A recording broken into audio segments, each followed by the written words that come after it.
ইলম তলব করা বা জ্ঞান অর্জন করা সব স্থান ও সময়ের জন্যই ফজিলতের হলেও এর মর্যাদা একটু বেড়ে যায় যখন তা হয় মসজিদে নববীর মতো পবিত্র ও মহিমান্বিত জায়গায়। মসজিদে নববীর মাকতাবা বা গ্রন্থাগার সে ধরনেরই একটি জ্ঞান কেন্দ্র। মদিনা মুনাওয়ারার এই মাকতাবা অসংখ্য গ্রন্থাগার ও মাকতাবার মাঝে উল্লেখযোগ্য। এই ভিডিওতে আমরা ঐতিহাসিক গ্রন্থাগারের সংক্ষিপ্ত পরিচিতি তুলে ধরছি। খাজাইনুল কুতুবিল আরাবিয়া গ্রন্থের লেখকের মতে ৮৮৬ হিজরিরও আগে মসজিদে নববীর গ্রন্থাগারটি প্রতিষ্ঠিত হয়।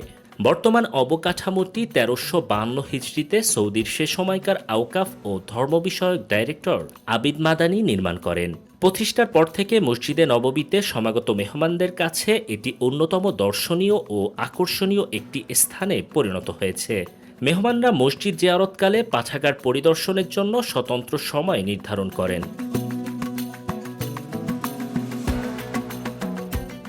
এখানে আছে বিশ্বের বহুল ব্যবহৃত ২১টি ভাষার অন্তত ১,৮০,০০০ বই। জ্ঞানানুরাগী মেহমানরা নিজেদের অভিজ্ঞতা সমৃদ্ধ করতে এবং দক্ষতা বৃদ্ধির জন্য এখানে থাকা বইয়ের সান্নিধ্যে এসে সময় কাটান। এখানের অনেকগুলো বই আছে এমন যেগুলো পাঠাগার নির্মাণের বহু আগে থেকেই মসজিদে নববীতে সংরক্ষিত ছিল। প্রাচীন বেশ কিছু উৎস গ্রন্থের মূল পাণ্ডুলিপিও আছে এখানে।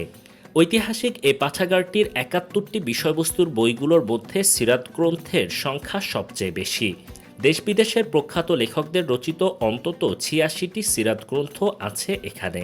পাশাপাশি তাফসির, ফিকা, আকাইদ সহ ইসলামের প্রায় সব বিষয়ের বই রয়েছে। একই সঙ্গে আধুনিক জ্ঞান, বিজ্ঞানের চিকিৎসাশাস্ত্র, দর্শনশাস্ত্র এবং রসায়নশাস্ত্রের মতো গুরুত্বপূর্ণ বিষয়ের বইও আছে এখানে। পাঠাগারটির অডিও সেকশনটি বর্তমানে বেশ গুরুত্বপূর্ণ। এখানে মসজিদে নববীর ক্লাস, খুতবা এবং ইবাদতের অডিও ও বিশেষ বিশেষ ভিডিও ক্লিপ সংরক্ষণ করা হয়। অধ্যয়নের জন্য নারী পুরুষের জন্য রয়েছে আলাদা আলাদা কক্ষ। এখানে সমাগত পাঠকের জন্য আধুনিক সব ধরনের সুযোগ সুবিধাও রয়েছে।